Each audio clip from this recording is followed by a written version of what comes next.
Height பத்தல. Okay, இப்ப கரெக்டா இருக்கும்னு நினைக்கிறேன். சீமான் அண்ணனுக்கு நான் முதல்ல நன்றி சொல்ல கடமைப்பட்டிருக்கேன். நிறைய பேர் கேட்பாங்க, நீங்க என்ன இந்த மேடையில இருக்கீங்கன்னு. நேற்று நைட்ல இருந்து ஒரே பிரச்சனையாவே பண்ணிட்டு இருந்தாங்க நாம் தமிழர். என்னன்னா, நான் காங்கிரஸ் மேடைகள்ல இருந்திருக்கேன், நிறைய தடவை இருந்திருக்கேன். ஏன் ஒரு வடநாட்டு பண்டிட் பார்ப்பனருடைய மேடையில இருக்கீங்கன்னு யாரும் கேட்கல. அது ரொம்ப இயல்பா எடுத்துக்கிட்டாங்க. ஆனா ஒரு தமிழர் ஒரு ஒடுக்கப்பட்ட சமூகத்துல இருந்து வரவங்களுடைய ஒரு கட்சியில இருக்கும்போது ஏன் போறீங்கன்னு கேட்கிற ஒரு விஷயம் இருக்குல்ல, அதை விட பெரிய பார்ப்பனியம் என்ன இருக்க முடியும்? ஒரு கட்சியை நீங்கள் ஒரு தீண்டத்தகாத கட்சியா பாக்குறீங்க அப்படிங்கும் பொழுது அது எவ்வளவு பெரிய ஒரு அவமானம். நீங்க எல்லாம் என்ன சமூக நீதி பேசுறீங்க? எனக்கு நாம் தமிழர் வெண்ணிலா சுற்றுச்சூழல் பாசறையோட கிட்டத்தட்ட ஒரு 2 வருடமாகவே ஒரு தொடர்பு இருக்கு. ஏன்னா நான் காட்டுப்பள்ளி துறைமுகத்திற்கு எதிராக போராட்டம் செய்தப்போ இவங்களும் அங்க கூட இருந்தாங்க. அப்பதான் சுற்றுச்சூழல் குறித்து, சுற்றுச்சூழல் சும்மா ஒன்றும் இல்ல. சுற்றுச்சூழல்ங்கிறது நார்வேலையோ பின்லாண்ட்லயோ பேசக்கூடிய ஒரு விஷயம் இல்ல. ஐஸ் கட்டி உருக்குதுன்னு இங்க இருக்கக்கூடிய கடைக்கோடி ராமேஸ்வரத்துல இருக்க தமிழன் எப்படி பாதிக்கப்படுறான், காசிமேட்ல இருக்க ஃபிஷர்மேன் எப்படி பாதிக்கப்படுறான், எண்ணூர் எப்படி பாதிக்கப்படுறதுன்னு பேசுறதுதான் கிளைமேட் சேஞ்ச். அதை பத்தி தான் நம்ம பேசணும். அது குறித்து அதுல அதிகமா பாதிக்கப்படுறது ஒடுக்கப்பட்ட சமூக மக்கள். நம்ம சொல்லக்கூடிய தலித், பகுஜன், ஆதிவாசின்னு சொல்றோம்ல, மீனவர்கள், பட்டியல் சமூகத்தினர், இவங்க தான் அதிக பாதிப்படுறவங்க. அதை பேசக்கூடிய ஒரு அரசியல் அறிவு நான் வேற எந்த கட்சிகளிடையும் பார்க்கல. எனக்கு நாம் தமிழர் கிட்ட என்னால அதை ரிலேட் பண்ண முடியும். ஆனா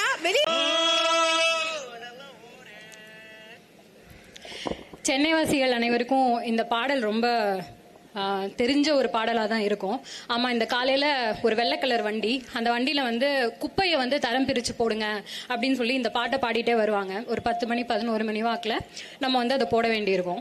இந்த திட்டம் இருக்குல்ல, இந்த வண்டி, இந்த வெள்ளை கலர் வண்டி, இது 2020 அதிமுக ஆட்சி சமயத்தில் கிட்டத்தட்ட 447 கோடி செலவு பண்ணி ஸ்வீடன் பேஸ்ட் கம்பெனி ஒன்று, அர்பேசர் அப்படின்னு சொல்லி அவங்ககிட்ட கான்ட்ராக்ட் விட்டு சவுத் சென்னையில் 7 ஜோன்ஸ் அதுக்கு கையளிக்கப்பட்ட ஒரு திட்டம்.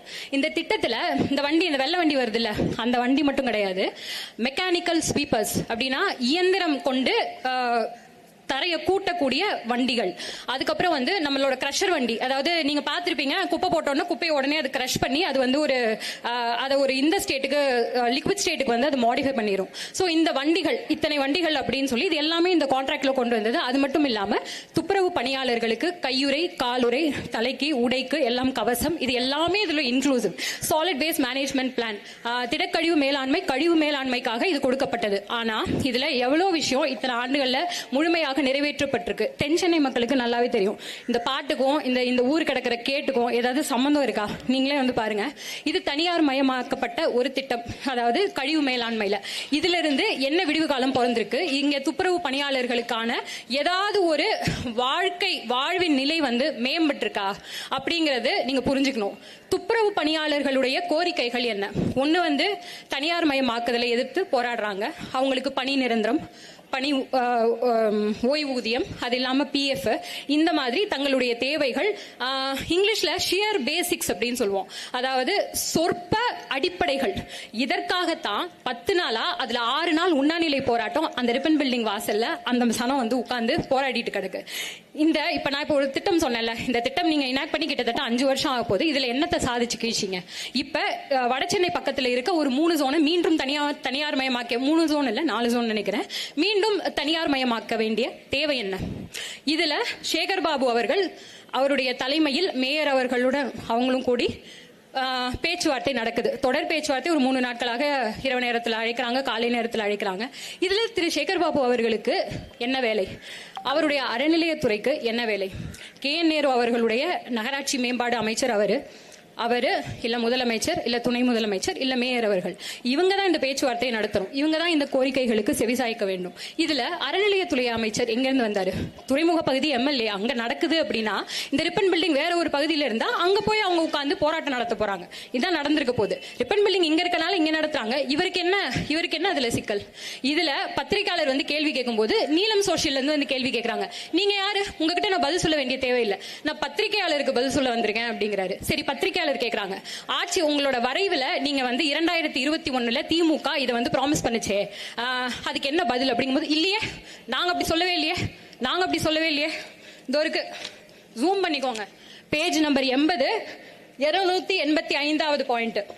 ஊராட்சிகள், அரசு பள்ளிகள், அரசு மருத்துவமனைகள், அரசு மாணவர் விடுதிகள், நகராட்சி, மாநகராட்சி, பேரூராட்சிகள் ஆகியவற்றில் பணிபுரியும் தூய்மை பணியாளர்களின் பணி, ஊதியம், ஓய்வூதியம் போன்ற கோரிக்கைகள் உடனடியாக நிறைவேற்றப்படும். அதெல்லாம் அப்படி ஒரு மேட்டுமைத்தனம், சொல்றது பொய்யே. உங்களுக்கு இந்த துறை சார்ந்து எந்த விதமான ஒரு சிந்தனையும் கிடையாது, உங்களுக்கு அதை பத்தின ஒரு விஷனும் கிடையாது, அறிவும் கிடையாது. நீங்க அறநிலையத்துறையுடைய அமைச்சர், நீங்க ஏன் இதை வந்து அட்ரஸ் பண்ண வேண்டியிருக்கு? அட்ரஸ் பண்ண வேண்டியவர்கள் வந்தால் அதற்கான பதில் கிடைக்கும், விடை கிடைக்கும். ஒழிஞ்சிட்டு இருக்காங்க. ஏற்கனவே கான்ட்ராக்ட் ஒரு ஸ்வீடன் பேஸ் கம்பெனிக்கு கொடுக்கப்பட்டிருந்தது. இப்ப பார்த்தா அது வந்து கம்பெனி பேர் ராம்கே என்விரோ அப்படின்னு சொல்லிட்டு அந்த ஸ்வீடன் பேஸ்ட் கம்பெனி வந்து ஓடி இருக்கான். டெண்டர் வந்து இங்க விடும் பொழுது தன்னை அதுக்குள்ள விடுவிச்சு கொண்டிருந்திருக்கிறான். ஏனென்றால் அவன் சொன்ன அந்த காரணம் வந்து என்ன அப்படின்னா, இந்த இடத்துல இந்த சூழ்நிலையில எங்களால இந்த திட்டங்களை செயல்படுத்த முடியாது அப்படின்னு சொல்லிட்டு. அப்ப ராம்கி என்விரோ அப்படிங்கிற ஒரு இதுக்கு கையளிக்கப்படுது, தனியார் நிறுவனத்துக்கு கையளிக்கப்படுது. இதற்கு ரொம்ப வலுவான திமுக பக்கபலம் இருக்கு அப்படின்னு சொல்லப்படுது. அது மக்களோட பார்வைக்கே வந்து விட்டுறோம். ஒரு அடிப்படை கேள்விதான் இங்கே. சென்னை மாநகரை தூய்மையாக வைத்துக் கொள்ள வேண்டும் என்று ஸ்வீடன் நாட்டுக்காரனுக்கு என்ன தேவை இருக்கிறது என்பதுதான் நம்முடைய கேள்வி. இந்தியாவில் சிறந்த மருத்துவ மாணவர்களை தேர்வு செய்து தருவதற்கு அமெரிக்காவில் இருக்கிற ப்ரோமெட்ரிக் என்கிற நிறுவனத்திற்கு என்ன அவசியம் இருக்கிறதோ அதுபோலதான் இது.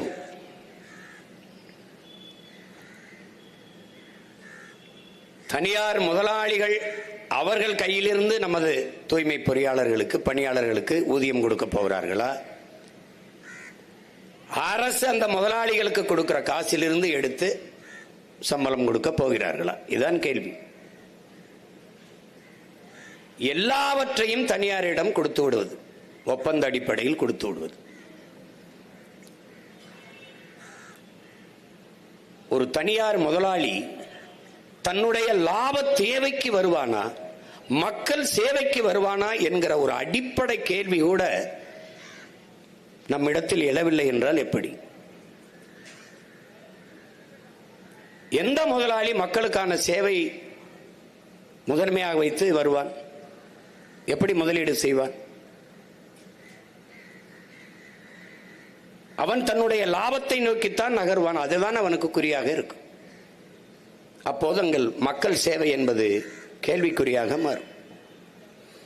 இது இந்த குப்பை மேலாண்மையில் மட்டுமல்ல, ஒவ்வொரு துறையிலும் அதுதான் நடக்கும்.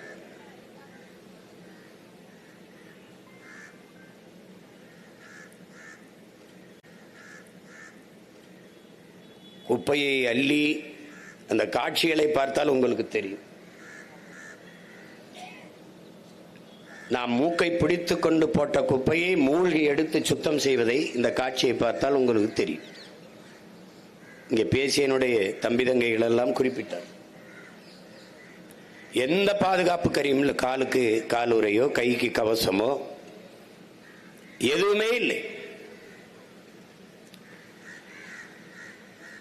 ஒரு பாதுகாப்பற்ற சூழலில் பேரிடர் காலங்களில் கூட இங்கே பேசியனுடைய தங்கை சாலினி மரியம் லாரன்ஸ் அவரோட குறிப்பிட்டார்கள். நாங்கள் பேரிடர் காலங்களில் வந்து களத்தில் நின்றதை,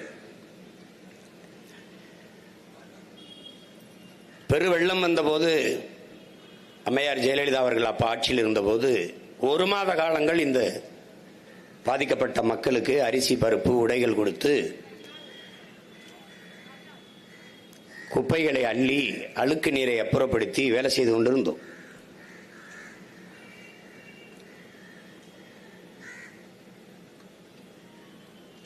அப்போதிருந்து களத்திலே நின்று பாடுபட்ட பெருமக்கள் நம்முடைய தூய்மை பணியாளர்கள். கொரோனா காலங்களில் எல்லோரும் வீட்டை விட்டு வெளியே வர பெயர்ந்தோம். ஆனால் அப்போதும் நாம் குப்பையை கொட்டினோம். அப்போதும் அந்த குப்பையை எடுத்து கொண்டு போய் தூய்மைப்படுத்தி நகரத்தை கொடுத்தவர்கள் இந்த பெருமக்கள் தான். எது ஒன்றை பற்றியும் ஒரு அடிப்படை அறிவில்லாதவர்களிடத்தில் ஆட்சி அதிகாரத்தை நாம் கொடுத்து விட்டதால் இயற்கையின் அரும்பெரும் கொடையாக இருந்த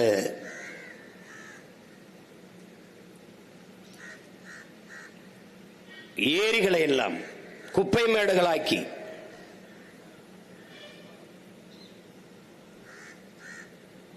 நீங்க போய் பாருங்க, நீங்க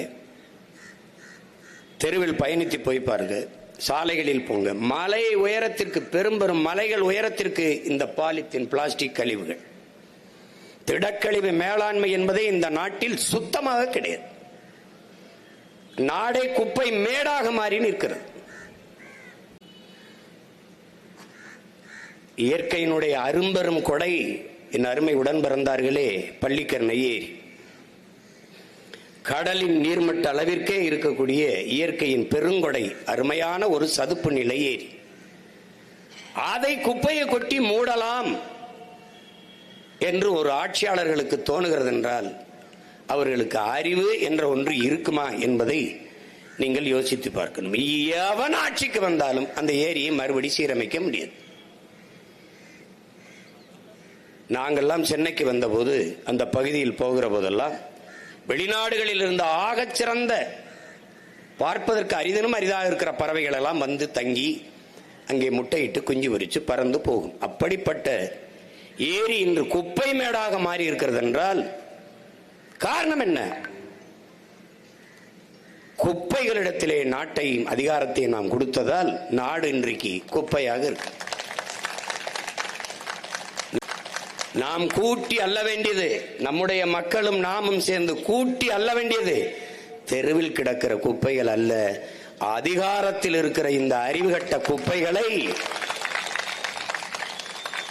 என்ன சொல்லி எவ்வளவு அழுத்தம் கொடுத்து போராடினாலும் இவர்களுக்கு உரைக்காது. திரும்ப திரும்ப சொல்லுகிறேன், நாம் அதிகாரத்தில் தலைவர்களை தேர்வு செய்து வைப்பது இல்லை, தரகர்களை புரோக்கர்களை தேர்வு செய்து வைக்கிறோம். உள்நாட்டு வெளிநாட்டு பெரும் முதலாளிகளுக்கும் சொந்த நாட்டு மக்களுக்கும் இடையே தரகு வேலை பார்ப்பவர்களையே நாம் தலைவர்கள் என்று கருதி கொண்டிருக்கிறோம். அதனாலதான் இவ்வளவு பிரச்சனைகள் தொடர்ந்து நடந்து கொண்டிருக்கு. ஒரு இடத்தில், ஒரு துறையில், ஒரு நிலத்தில், ஒரு களத்தில் இல்லை, எல்லா இடத்திலும் சிக்கல். நம்முடைய தலைவன், வெள்ளைக்காரர்கள் நம்மை அடிமைப்படுத்தி வைத்திருந்தார்கள், நாம் விடுதலைக்காக போராடினோம், சுதந்திரம் கேட்டு போராடினோம். ஆனால் சுதந்திரம் கேட்டு போராடுவதற்காக அவர்கள் அனுமதித்தார்கள். அந்த ஜனநாயகமாவது அவனிடத்தில் இருந்தது. இந்த விடுதலை பெற்ற நாட்டிலே உரிமைகளை இழந்தில்லை, பறிக்கப்பட்டு நிற்கிற நாம் அந்த உரிமையை கேட்டு நின்று போராட நிலமில்லை, இடமில்லை, அனுமதி இல்லை, அதை கேட்பதற்கு நாதி இல்லை. அப்ப இது எவ்வளவு கொடுமையான அடக்குமுறை, ஒடுக்குமுறை ஜனநாயகம் என்பதை நீ பார்த்துக்க. வெறும் வெற்றி சொல். இங்கே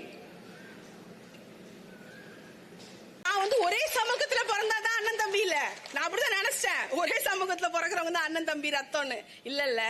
எனக்காக பேசுற எல்லாமே அண்ணன் தம்பி தான், என் பெண்களுக்காக பேசுற எல்லாமே ரத்தம் தான். அப்ப அது என்ன ரத்தம்னா அது தமிழ் ரத்தம் தான்.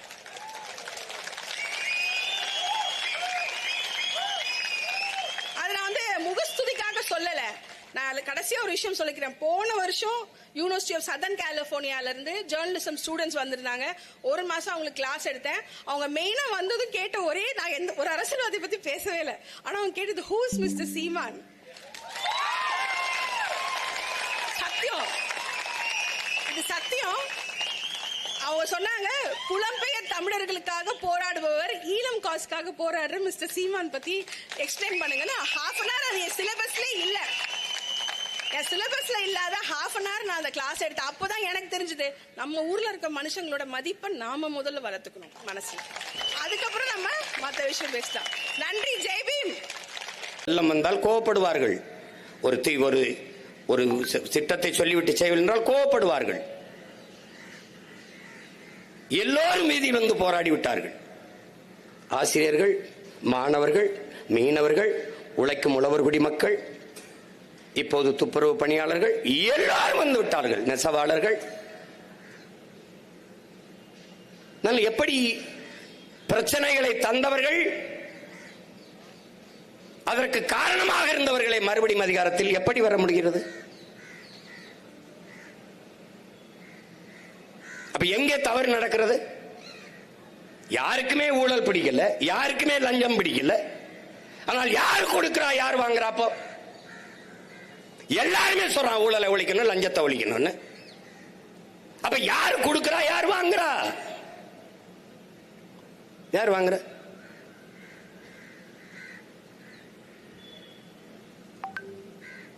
அப்ப எந்த இடத்துல தவறு பிறக்கிறது என்பதை நாம் அறிய தவறுகிறோம். அங்கதான் சிக்கல் இருக்கு. உழைக்கும் அடித்தட்டு மக்கள் பட்டினியோடு பசியோடு உட்கார்ந்து வீதியில போராட வைக்கிற ஒரு அரசா அது தரிசா? நினைச்சு பாரு. அவனுக்கு ஏதாவது இருக்கா? இதான் மக்களின் நலன் பேணுகிற, மக்களின் நலன் காக்கிற நல்லாட்சியா? இதுக்கு பேரா? உட்கார்ந்து போராடுகிறெல்லாம் பெண்கள், அவர்களுக்கு கழிவறை கூட திறந்து விட முடியாது என்றால் இது எவ்வளவு? இது ஒரு மனித மனம் தானா? மனிதர்கள் தான் ஆட்சி செய்கிறார்களா? எப்படி இதை ஏற்கிறது? எப்படி இதை பொறுக்கிறது? இதற்கு பேர் நிர்வாகம், இது ஒரு ஆட்சி என்று வேற சொல்லிக் கொண்டுகிறார்கள். நல்ல ஆட்சி, 4 ஆண்டே சாட்சி என்று. நமக்கு வேற என்ன கேட்க தோணுது? இதை சொல்றதுக்கு உங்களுக்கு இருக்கா மனசாட்சின்னு தான் கேட்க தோணுது. வேற என்ன செய்ய கேட்கறது? வேற என்ன கேட்கறது? தங்கை ஷாலினி கூட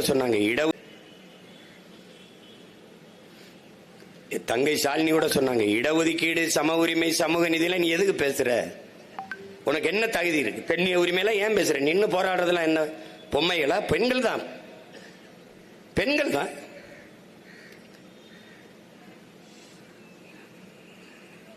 அதில் நிறைய பேர் கணவனை இழந்த கைம்பெண்கள். எத்தனை தாய்மார்கள் கையை பிடித்துக் கொண்டு அழுகும் போது அவர்கள் கண்ணீருக்கும் அவர்கள் அதுக்கு என்ன நம்மள்ட்ட பதில் இருக்கு? ஒரு வலியும் ஒரு கோபம் தான் வருது. இது எப்படா ஒழிக்கிறதுன்னு தான் வருது. இந்த குப்பையை போட்டவன்லாம் எங்க இருக்கான்னு நினைக்கிற? மாடியில் இருக்கான். மாடியில் இருந்து குப்பையை கீழே போடுகிறவனும் அதை குனிந்து எடுத்து சுத்தம் பண்ணுகிறவனும் சமூகத்தில் சமநிலையில் இருக்கானா? நல்லா கொஞ்சம் பாருங்க. இடஒதுக்கீடு, இந்த இடப்பகிர்வு, இடஒதுக்கீடு என்கிற சொல்லே கூடாது. இடப்பகிர்வு, இடப்பங்கீடு, அதுவும் உரிய பங்கீடு. முதலாக சமபங்கு என்பதை சொல்லாதே. சமபங்கு என்பது எப்படி சரியாக இருக்கும்? மாடியில் இருந்து குப்பையை கீழே போடுகிற நீயும் குனிந்து எடுத்து சுத்தம் பண்ணுகிற நானும் ஒன்றா? 2 பேரும் சமமா? நீ மாளிகையிலே வாழ்கிறாய், நான் குடிசையிலே வாழ்கிறேன், மண் குடிசையிலே. 2 பேரும் சமமா? சமமா? நீ 3 வேளை உணவு உண்ணுகிறாய், நான் 1 வேளை உணவுக்கே போராடுகிறேன். 2 பேருடைய வாழ்க்கை தரமும் சமமா? அப்ப சமபங்கு என்பது எவ்வளவு பெரிய மாற்று, எவ்வளவு பெரிய மாற்று! அறிவார்ந்த பெருமக்களே, என் அன்பிற்கினிய தம்பி தங்கைகளே, இந்த நாட்டிலே சரக்கு மற்றும் சேவை வரி, அரிசிக்கு, பருப்புக்கு, உப்புக்கு, ஊறுகாய்க்கு, எண்ணெய்க்கு, காய்கறிக்கு, துணிக்கு, எல்லாவற்றுக்கும் அதானி அம்பானி மனைவி என்ன வரி கட்டுறாலோ அதைத்தான் 100 நாள் வேலைக்கு போற நம் அம்மாவும் கட்டுகிறார். அவ்வளவுதான் சமபங்கு என்பது. பட்டியல் சமூகத்தில் பிறந்துட்டால், பிரியாவை மேயர் ஆக்கிவிட்டால் இந்த பிரச்சனைகளை எதிர்கொள்ளலாம்.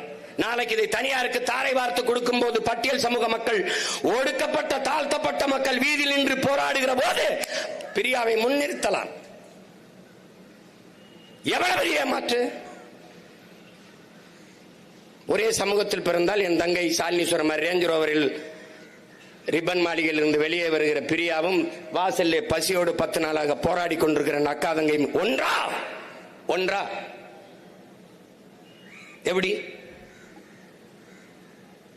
அதுக்குதான் பிரியாவை கொடுத்தது. பிரியாவை கொடுக்கணும்னு ஒண்ணும் இல்லையா? அவனுக்கு தெரியும் முன்கூட்டியே தனியாருக்கு நம்ம கொடுக்க போறோம்ட்டு.